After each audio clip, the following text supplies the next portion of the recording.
요즘 한국의 교회는 불투명한 미래 때문에 많은 고민을 하고 있습니다.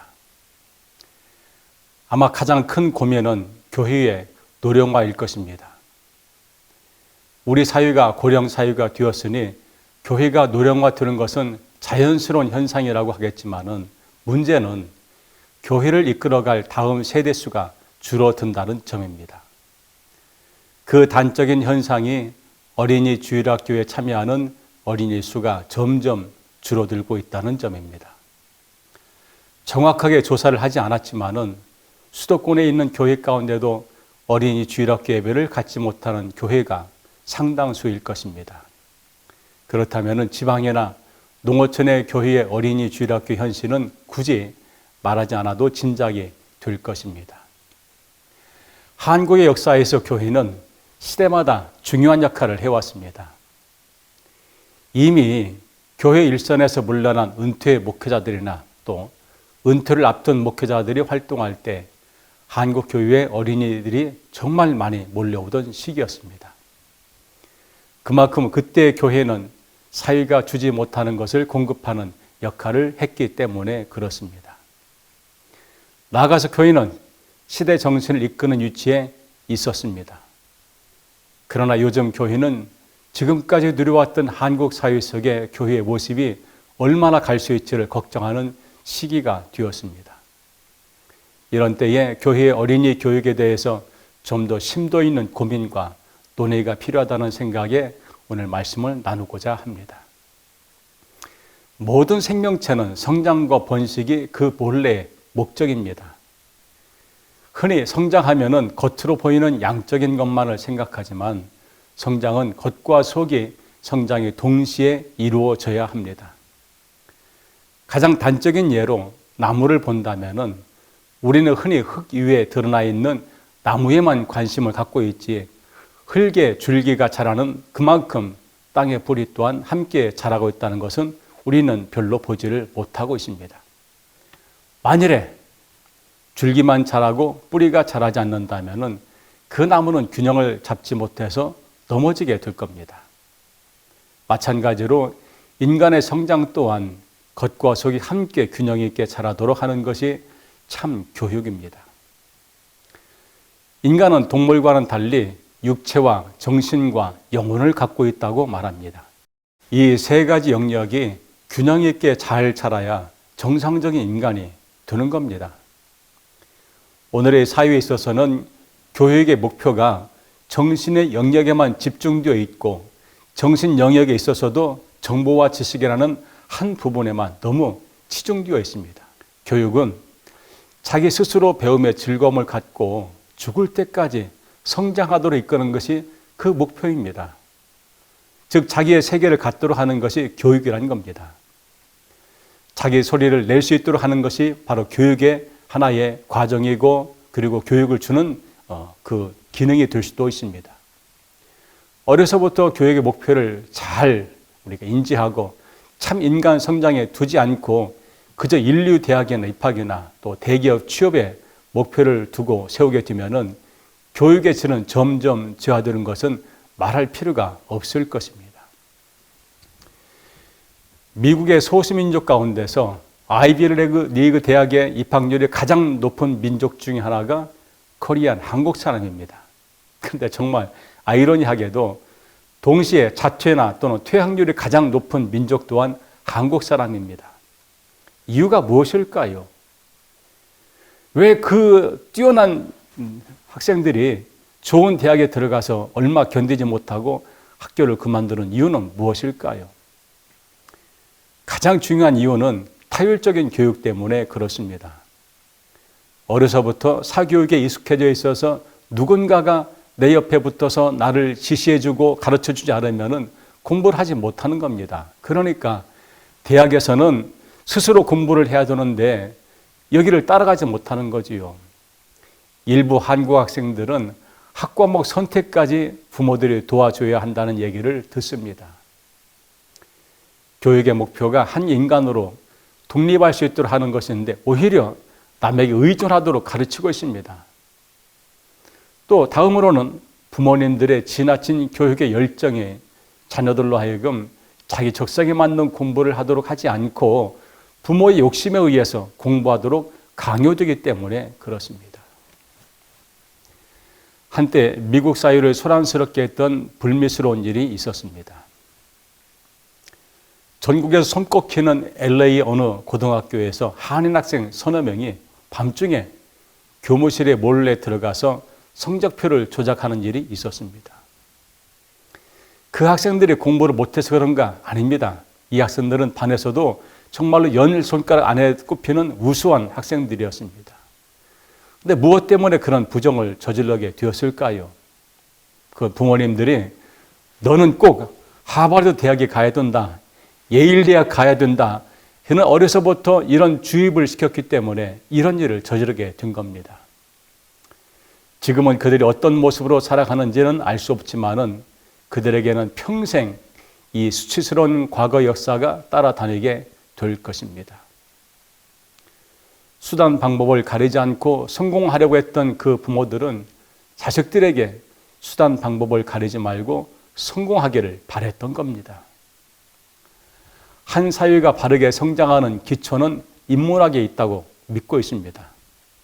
이것은 지식의 참을 판단하게 하는 가장 기초가 되는 학문이기 때문에 그렇습니다. 그런데 최근 몇 년 동안 전국에는 모든 대학에서 인문학의 중심이라고 할 수 있는 철학과의 학생 수가 점점 줄어들고 어떤 학교는 아예 모집이 안 되는 학교도 있다고 합니다. 우리가 이런 문제를 지적하고 개선의 필요성을 느끼면서도 우리 또한 이런 현실을 부정하지 못하고 따라가는 것이 아닌가 하는 반성을 하게 됩니다. 분명 우리는 예수를 따르고 성서를 우리의 삶의 기준으로 삼는 기독교인으로서 다른 기준과 가치관을 갖는 것이 마땅하지만은 우리 또한 그 물결에 함께 떠밀려 가고 있는 것은 아닌가 하는 반성을 합니다. 저는 이 시간에 부모님들은 부모님들 스스로 또 자녀들은 자녀들 스스로 우리가 주님이라고 고백하는 예수께서 원하시는 삶의 가치와 이에 걸맞는 교육 방식을 어떤 것인가를 한번 물어보고 또 고민하는 시간이 되었으면 좋겠습니다. 물론 답은 쉽게 나오지 않을 것입니다. 그러나 우리가 적어도 고민은 해봐야 할 것이 아니겠습니까? 끝없는 경쟁 속으로 자녀들을 몰아넣어서 고액의 연봉자가 되도록 하는 것이 과연 삶의 목표가 되고 교육이 추구하는 방식이 되어야 할까요? 사역 위주, 성적 위주, 성과 위주의 오늘의 교육 현실 속에서 과연 예수를 따르는 사람들로서 어떻게 하면은 바른 교육을 우리가 함께 수행할 수 있을까를 고민해 봐야 할 것입니다. 교인은 바로 이런 현실 속에서 영과 혼의 교육을 통해서 인간의 삶의 질을 보다 풍성하게 이끌어내기 위해 애쓰고 있습니다.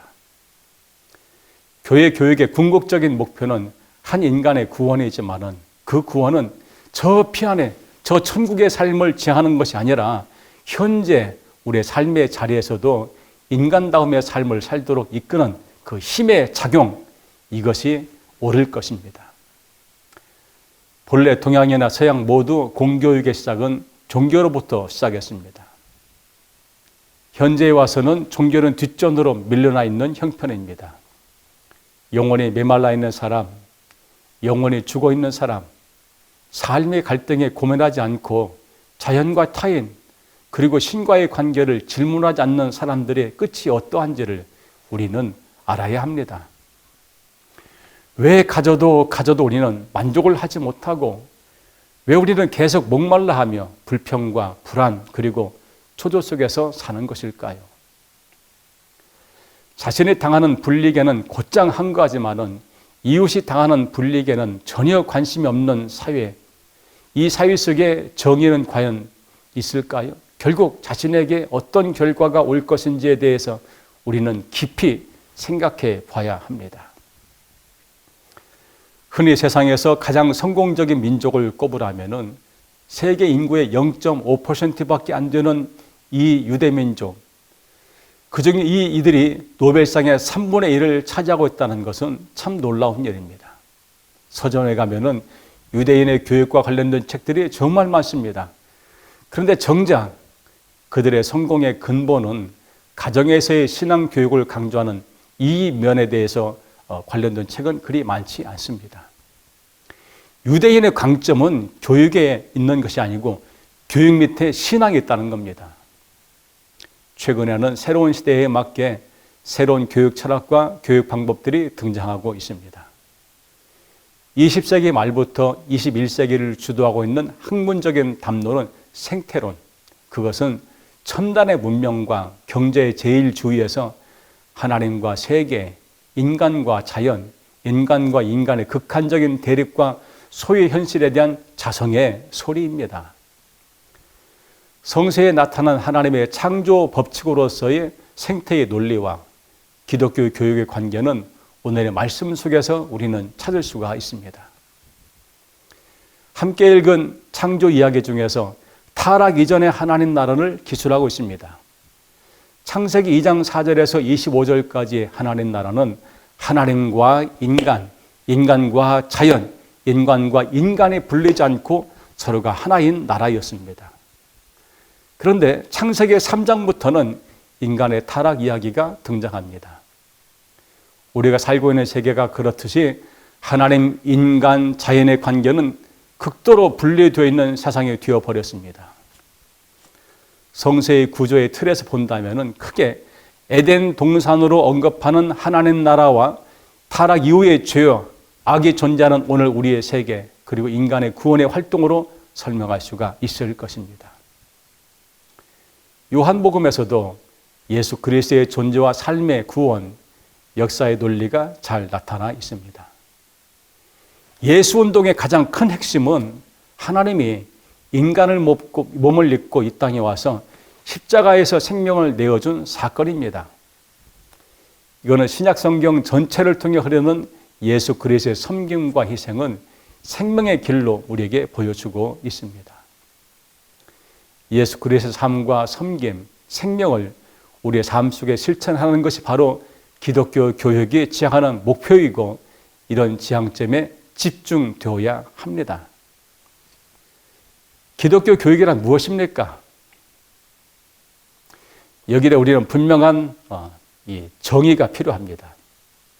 기독교 교육이란 한마디로 예수 그리스도를 가르치고 배워서 주님을 닮아가도록 하는 것입니다. 주님을 닮아가도록. 그리스도의 겸손과 희생과 사랑을 배우며 그 거룩한 삶을 실천하게 하는 겁니다. 머릿속에만 드는 것이 아니고 실천이 중요한 거지요.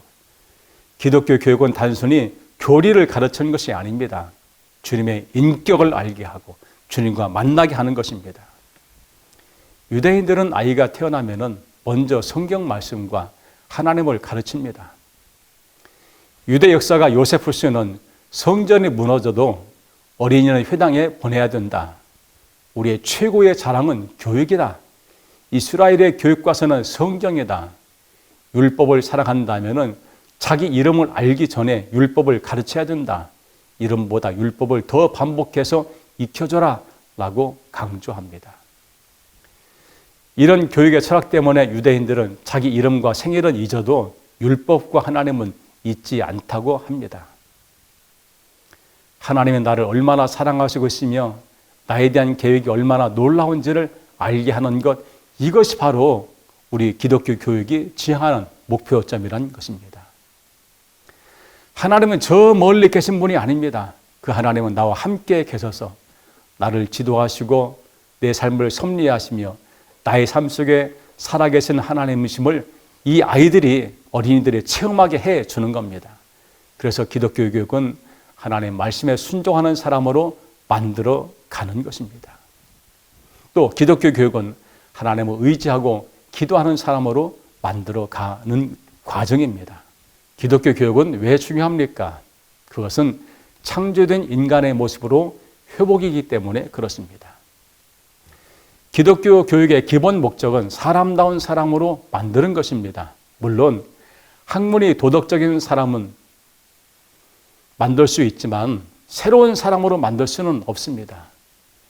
기독교 교육만이 새 사람을 만들 수가 있기 때문에 그렇습니다. 그래서 원래 창조된 모습으로 돌아가게 하는 것, 이게 기독교 교육의 가장 기본적인 목적입니다. 두 번째, 기독교 교육은 창조된 사회로 회복입니다. 왜? 우리는 혼자 살지 않기 때문에 그렇습니다. 교육을 하는 목적이 개인적인 문제도 있겠지만 결국에는 올바른 사회, 올바른 사람으로 만들기 위해서 그런 것이 아니겠습니까? 왜? 우리 사회는 혼자만 사는 것이 아니기 때문에 그렇습니다. 우리는 공동체 속에 살고 있습니다. 그리고 그 공동체를 위해서 교육을 시키는 것입니다.